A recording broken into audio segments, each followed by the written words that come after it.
So we all know how Twilight Tower Defense is one of my favorite tower defense games, and everyone loved the video I made on it. It got popular, so I'm making a second one. I'll start off the video by talking about how Twilight Tower Defense is an issue by the fact it just exists, and no, I'm not exaggerating that, it's an issue.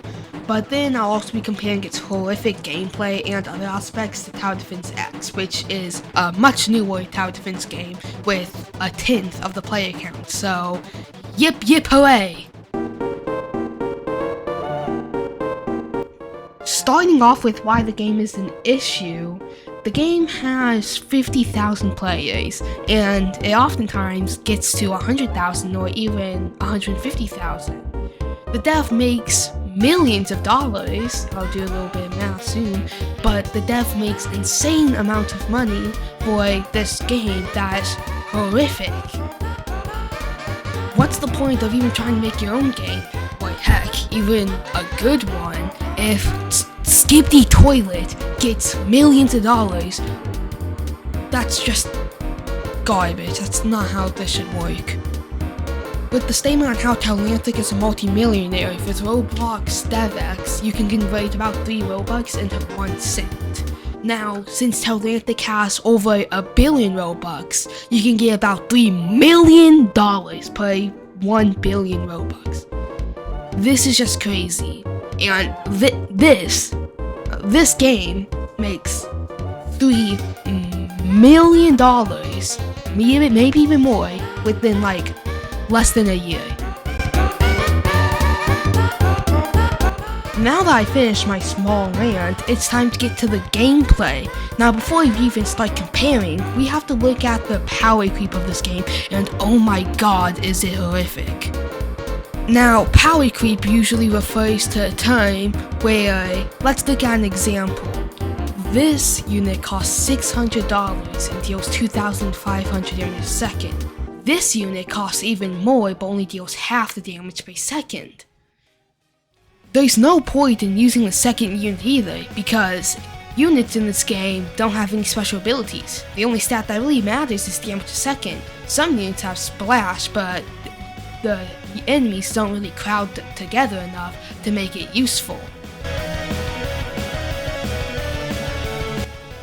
Now we can finally get into an interesting part. In this part, I'll be comparing the game to Tower Defense X, and during the boring waves, I'll be talking about the animation and the flaws, the gambling, and the lack of original music. Let's start off by looking at the lobbies and how you get the towers.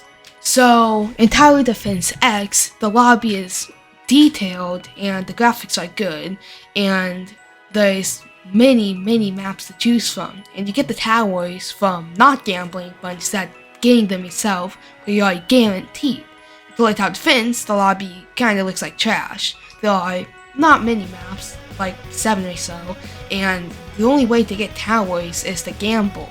That's the only way to get towers. There's no way to get a guaranteed tower, and that's not that good because you're never guaranteed. This will be brought up later.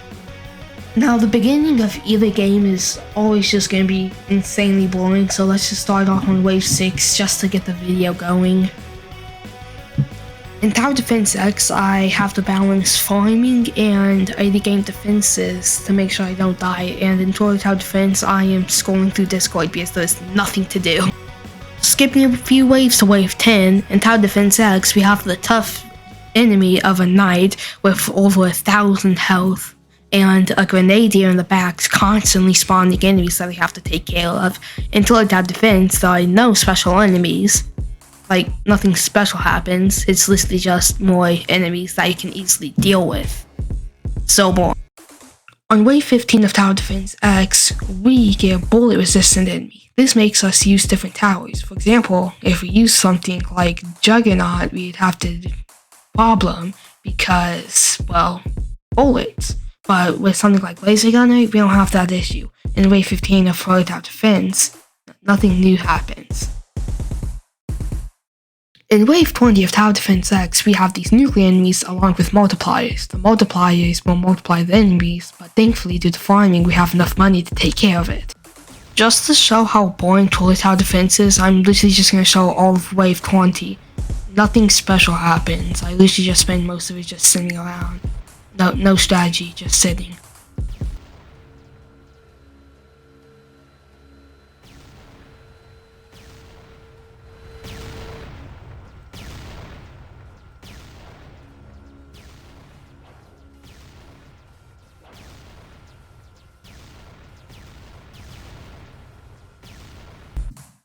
In Wave 25 of Tower Defense X, Iron Raid Rhino spawn. These enemies have high speed and resistance, but because we can stun them and laser gunners shoot lasers, we were able to kill them.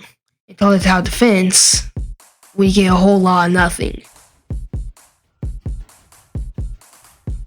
Since Tower Defense has 10 extra waves, I will be comparing Wave 30 of Tower Defense X to Wave 40 of Tower Defense, just so we can speed this up.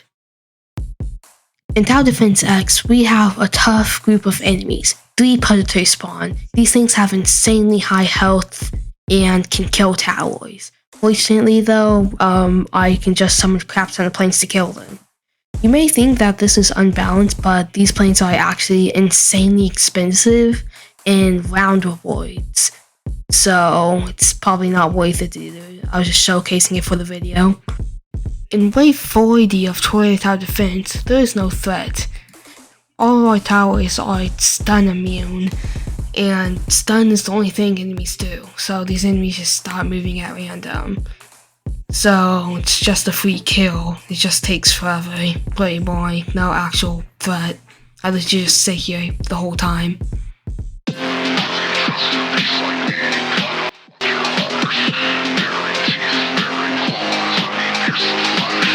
Now we reach the final boss. In Wave 40 of Tower Defense X, we meet the Eradicator Mark II. This enemy is insane, having multiple abilities and killing in a lot of towers. It can kill towers, go invisible, and just kill towers. It kills a lot.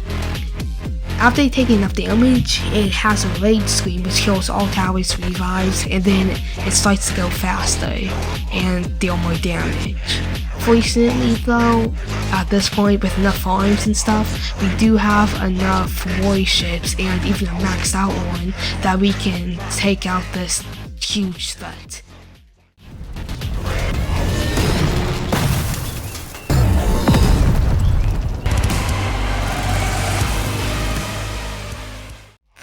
For a second, let's just compare the design of these two enemies. In Tower Defense X, the Eradicator has very good animations and just an overall good design and good effects when it attacks. In Tower Defense, the final boss has barely any, if not no animation, and looks like this. Here's sped up gameplay footage of said final boss. Literally, it's just nothing special, and I just kinda just sat here. Take note that this round took like 40 minutes. While waiting for this, let's talk about the music of both games. So for Tower Defense, it actually just uses soundtracks from other people, and it has no horrendous soundtracks, and sounds like complete garbage. Meanwhile, in Tower Defense X,